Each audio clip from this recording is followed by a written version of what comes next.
ఈనాటి శుభోదయానికి స్వాగతం అండి. రోజుకు ఒక మంచి మాటలో ఈరోజు మరొక అద్భుతమైన సత్యం. భగవంతుడికి ఇష్టమైనటువంటి పూజ ఎలాంటిదో ఈరోజు తెలుసుకుందాం. చాలామందికి తెలియదండి.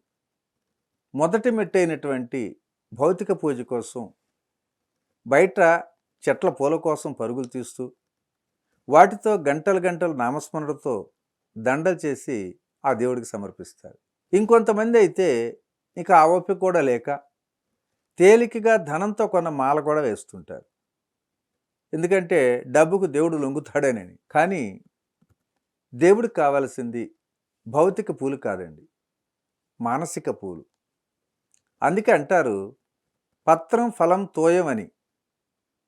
నువ్వు ఏమి ఇచ్చావన్నది కాదు ముఖ్యం, ఎలాంటి మంచి నిర్మలమైన మనసుతో ఇచ్చావన్నదే ముఖ్యం. మరి మంచి మనసు అంటే మనసా వాచ కర్మణ త్రికరణ శుద్ధితో అన్నీ ఒకే విధంగా ఉండాలండి. బయట దొరికే మామూలు పూలతో కాదండి పూజ చేయటం, మానసిక పూలతో చేయాలి. అదే నిజమైన పూజ.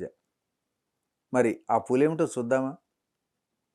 అహింస, ఇంద్రియ చాపల్య రాహిత్యం అంటే అన్ని ప్రాణుల పట్ల దయ, కష్ట నష్టాలను భరించగలిగే ఓర్పు, అన్నింటినీ సమానంగా చూసే నిర్మల శాంత గుణం, నిరంతర తపం, నిత్య ధ్యానం, నిజం చెప్పే గుణం, వీటితో మానసిక ఆరాధన చేయాలి.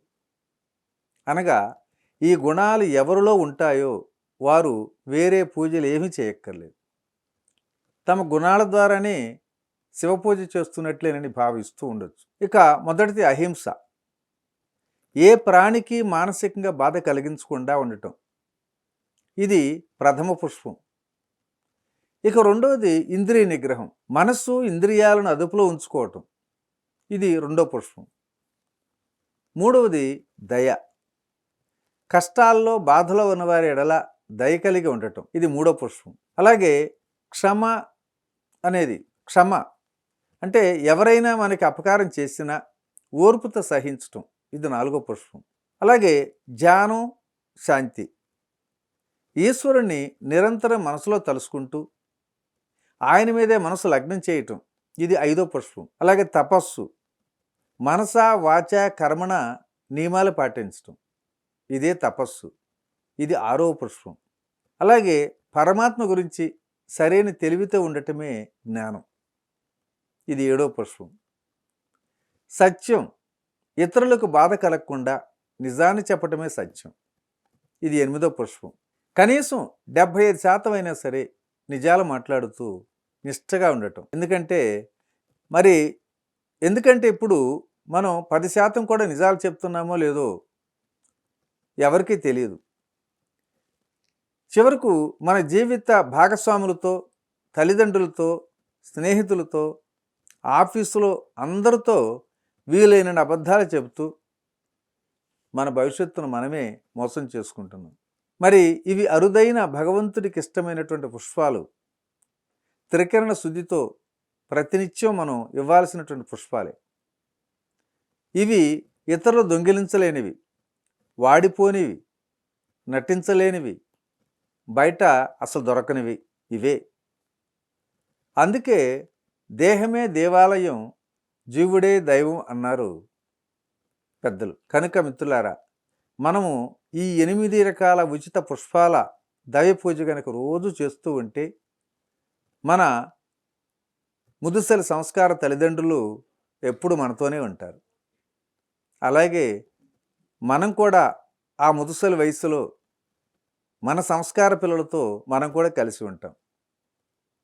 అప్పుడు దేవుడు కూడా మనతోనే ఉంటాడు.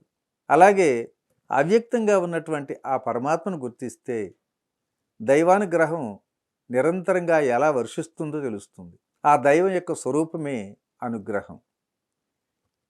ఈ విషయం అప్పుడే అర్థమవుతుంది మనకి. తల్లి కడుపులో చిన్న వీర్యపు బిందుగా మొదలైనటువంటి మన జీవితం 9 నెలల్లో చక్కగా రూపుదిద్దుకోవటం మనకు అనుగ్రహంగా కనిపించటం లేదా? పుట్టినప్పుడు జానెడు పసిగందుగా ఉండి ఆ తర్వాత 6 అడుగులు పెరగటంతో ఆశ్చర్యం కలగటం లేదా? కానీ ఎవరో ఎక్కడో ఏదో ఒక వస్తువు సృష్టించారని తెలిస్తే ఎంతో ఆశ్చర్యపోతాం. మనం అనుభవించటం మినహా స్వయంగా చేయలేనటువంటి ఎన్నో విషయాలు ఆ ప్రకృతి మనకు అందిస్తూనే ఉంది. మనతో నిమిత్తం లేకుండా జరిగిపోయేటువంటి పనంతా ఆ దైవమే. గులాబీ మొక్క నాటి నీళ్లు పోస్తే పువ్వు సిద్ధమవుతుంది కదా. మరి ఇది దైవానుగ్రహం అని మనకు అనిపించదు. అలాగే మామిడి పండులోని తీయదనం అంటే ఎంతగానో ఇష్టపడతాం. అది మనకు లభించటాన్ని అనుగ్రహం అంటాం. పండులో తీయదనం ద్వారా వ్యక్తమైనటువంటి ఆ అనుగ్రహం భూమిలో టెంక నాటినప్పుడే ఉంటుంది. రుచికరమైన వంట చేసి పెట్టిన వారి శ్రమను గుర్తించి కృతజ్ఞతలు చెప్తూ ఉంటాం. కానీ అసలు ఆ వంటకు మూలమైనటువంటి ఆహార పదార్థాలను అందించిన ఆ దైవానుగ్రహాన్ని మనం గుర్తించలేమే.